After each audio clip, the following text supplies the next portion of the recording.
পবিত্র ঈদুল আজহা উপলক্ষে ঢাকার ২ সিটি কর্পোরেশনের মোট ২০টি অস্থায়ী পশু হাট বসেছে। আর আজকে থেকে শুরু হয়েছে আনুষ্ঠানিক তার বেচাকেনা।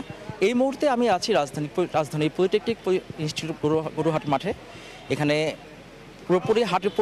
পুরোপুরি ভরে গিয়েছে গরুতে। দেশের বিভিন্ন অঞ্চল থেকে ব্যাপারীরা ছোট, মাঝারি এবং বড় সাইজের গরু নিয়ে আসছেন। ইভেন এখন এই মুহূর্তে আপনার মাঠে বেচাকেনা শুরু হলো, পুরোদমে এখন পর্যন্ত শুরু হয়নি। ক্রেতারা আসছেন, দেখছেন, গরুর দাম জিজ্ঞেস করছেন। তবে এবার ব্যাপারীরা জানিয়েছেন গরুর দাম কিছুটা কম। তবে ক্রেতারা বলছেন যে অন্যবারের তুলনায় গরুর দাম অনেকখানি বেশি, বিশেষ করে আপনার ছোট এবং মাঝে গরুর দাম অনেকখানি বেশি। ক্রেতারা আসছেন, দেখছেন। এছাড়াও গরুর মাঠ ছাড়াও রাস্তার পাশেও গরুতে ভরে গিয়েছে। ব্যাপারী রাস্তার পাশে গরু রাখছেন।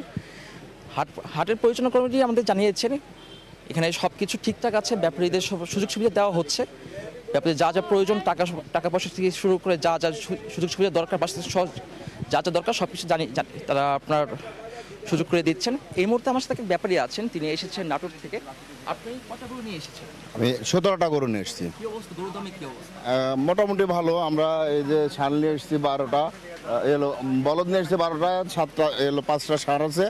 বলদ গরুগুলা 6টা বড় আছে, প্রায় 5 লাখ 5.5 লাখ টাকা দাম বলতেছে। আমরা 6 বা 6-এর উপরে হলে গরুগুলা ছাড়বো। কাস্টমারের উপস্থিতিও ভালো আছে। তারপরে হাট পরিস্থিতি, হাটের মালিক বা হাটের ইজারাদারের সার্বিক তত্ত্বাবধানে আমরা খুব ভালো পজিশনে আছি। আশা করছি আমরা হয়তো আজকে ছুটি হবে, অফিস আদালত ছুটির পরে বৈকালের থেকে হয়তো কাস্টমারের আমদানি আরও বেশি হবে ইনশাল্লাহ। হাট পরিচালনা পরিষদ আমাকে জানিয়েছে আজ সন্ধ্যা থেকে পুরো দমে কুরবানি গরু বেচাকেনা শুরু হয়ে যাবে।